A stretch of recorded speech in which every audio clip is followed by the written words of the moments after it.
Valve found themselves in a really rough situation. The Save TF2 campaign is over, but now the Fix TF2 campaign has begun.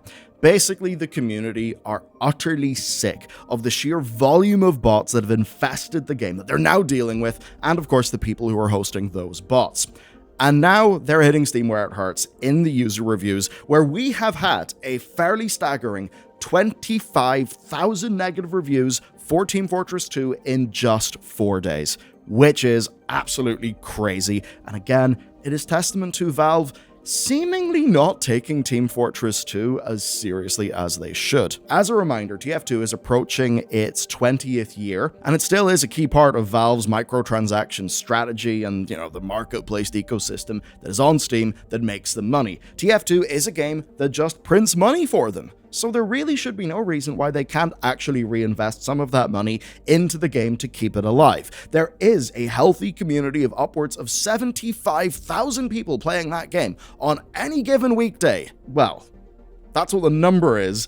What is that number minus bots? I think that is something that we would all absolutely love to see. Now, in a way, that's not new. We've known that this game has had a massive bot problem for a very long time. Of course, the reason why that bot problem exists is, skins, right? Farming the cosmetic stuff. So it's been a long problem. What has changed, though, is the people who actually give a shit the most about this community, they have decided that a new wave of attention is needed. And, that means that it now is a news story. Absolutely, this is one that I want to signal boost on our channel. This is a major game, a major part of gaming, and Valve are not treating it right. Absolutely. They do, I think, have a duty to their customers to provide a good experience. And when the thing is infested with bots, well, that's just not doing that. And that is failing a responsibility.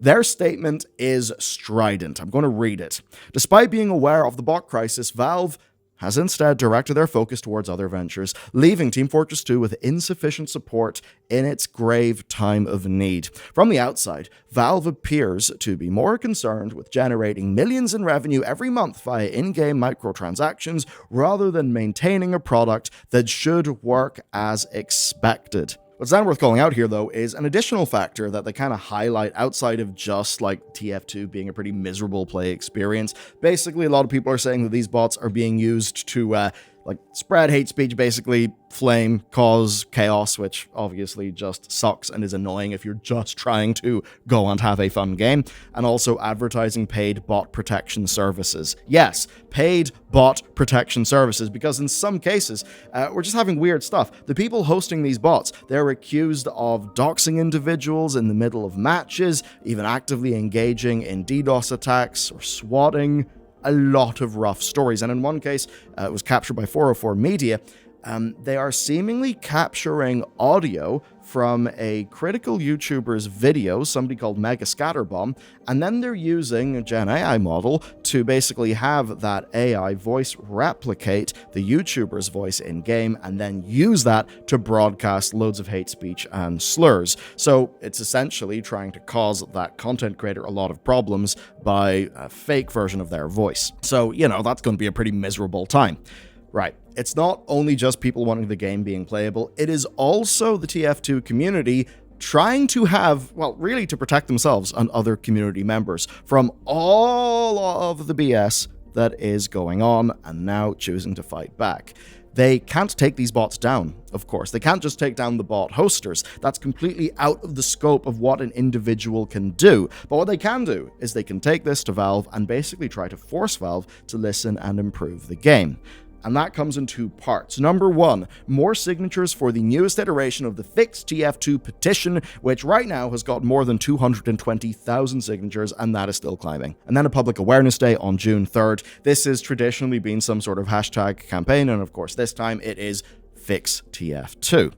But in addition to all of that and the social media campaign on the 3rd, they've also chosen to use Valve's tools against them with the Steam reviews. Often those are actually the things that can get people hurt. So here's a handy visualization through Steam reviews for the whole lifetime of the game. And you can see the previous peak of negative reviews in one period was nearly 2,000 back in 2016, right? 2,000, but now we are at 25,000 negative reviews alone since the month of June started. I mean, look at that. The The negative bit of the graph is so large you essentially can't see the positive reviews at all. So this is very much what people would call a review bomb, and again, that is a word that I would use here to describe the phenomenon. It is certainly not a word that I'm using with a bunch of negative judgment, right?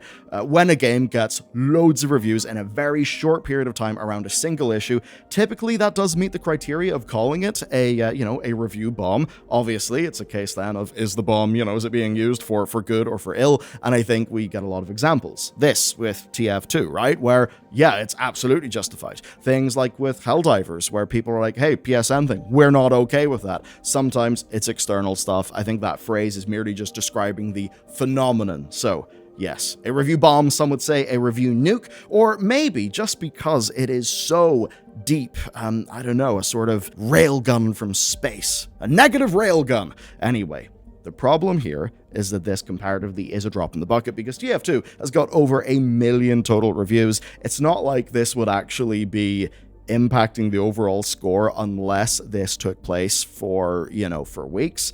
That being said, you've got 220,000 people on that petition. Who knows how many of them will eventually go onto Steam and leave a negative review. Unfortunately, you may think if you go to the Twitter account, you can see the most recent message that they left. TF2 community, we hear you. We love this game. We know you do too. We see how large this issue has become, and we are working to improve things. And you might be happy, but then look at the timestamp. May 27th, 2022. So yes, this is an old tweet, and it is literally describing the last time that this account interacted with the public in any way, shape, or form.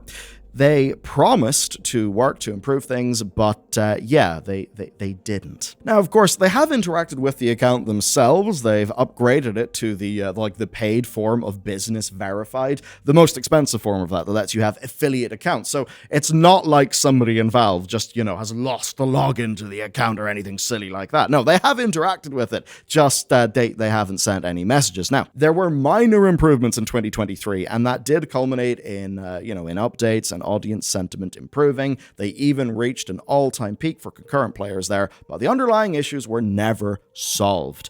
And I think what's making this a bit more pressing right now is it's an open secret that Valve are working on another first-class third-person hero-based multiplayer game called Deadlock, to the point where people can actually see what appears to be Deadlock on SteamDB and see how many people are currently testing it, and it's leaked absolutely all over the place.